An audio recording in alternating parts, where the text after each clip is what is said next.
10th క్లాస్లో మాకు ఒక క్వశ్చన్ సిస్టమ్ ఉండేది. ఓ పేరా ఇస్తారు. ఆ పేరాలో నుంచి ఒక 5 ప్రశ్నలు ఇస్తారు. ఆ పేరాలో ఆ ఆన్సర్ని టిక్ చేయాలి. అది 3 మార్కులు 5 మార్కులకే ఉండేది మా 10th క్లాస్ అప్పుడు. పేరా ఇచ్చి పేరాకి క్వశ్చన్స్ ఇచ్చి ఆన్సర్స్ని అందులో టిక్ చేయాలి. ఒకటో ఆన్సర్ ఇది, రెండో ఆన్సర్ ఇది, మూడో ఆన్సర్ ఇది అన్నాడు. అందుకు గాను 5 ప్రశ్నలు 5 మార్కులు ఇది రాసేవాళ్ళు. అది ఖచ్చితంగా నాకు 5కి 5 పడేది, ఎందుకంటే కరెక్ట్ ఆన్సర్ని గుర్తిస్తానని చెప్పేసి. ఇది ఇప్పుడు ఎందుకు చెబుతున్నానంటే, సీఎం రమేష్ స్టేట్మెంటు తనని కేటీఆర్ టార్గెట్ చేయడంతో, తన సంస్థని టార్గెట్ చేయడంతో కడుపు మండి మాట్లాడేశాడు ఆయన, TV9 వాళ్ళని పిలిపించుకుని. అట్లాగా దాంతో అనేక అంశాలు వచ్చినాయి. అందులో కమ్మ సామాజిక వర్గాన్ని మేము ద్వేషిస్తామని చెప్పాడన్న దాని మీదన కమ్మ సామాజిక వర్గానికి సంబంధించిన నాయకులతో ప్రెస్ మీట్లు పెట్టించింది బీఆర్ఎస్. అదే సందర్భంలో ప్రమాణం చేయడానికి సిద్ధం అలాంటి స్టేట్మెంట్లు ఇంకొక వైపున బండి సంజయ్ చేసుకుంటూ వచ్చారు. ఈలోపు ఇవి ఎవరిదోన వాళ్ళు.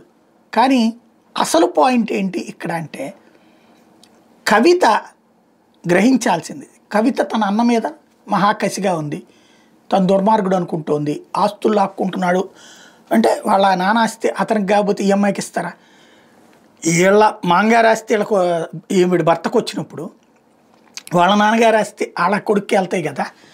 అది ఇదేంటంటే, మీ ఇంటికి వస్తే నాకేమి ఇస్తావు, మా ఇంటికి వస్తే నాకేం తెస్తావు అన్న ధోరణి అనమాట. మా అత్తారింటి ఆస్తి మా ఆయనకి రావాలి, మా అమ్మగారి ఆస్తి కూడా నాకే రావాలి.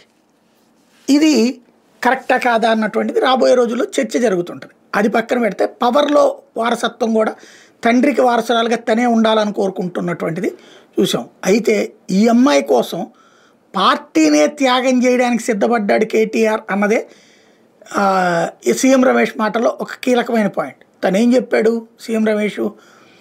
ఢిల్లీలో మా పెద్దల్ని కలిసి ఈ కేసులు ఉండకూడదు, మా చెల్లెల్ని కేసు నుంచి విడుదల చేసేయాలి, అట్లాగే కేసులేమి ఉండకూడదు అన్నాడు అన్నటువంటి. అందుకోసం అవసరమైతే పార్టీని విలీనం చేసేద్దాం అన్నాడు అని. అంటే అర్థం ఏంటి? తను ముఖ్యమంత్రి కావాలి లెక్క ప్రకారం, కేసీఆర్ గారు వారసుడిగా, బీఆర్ఎస్ వారసుడిగా.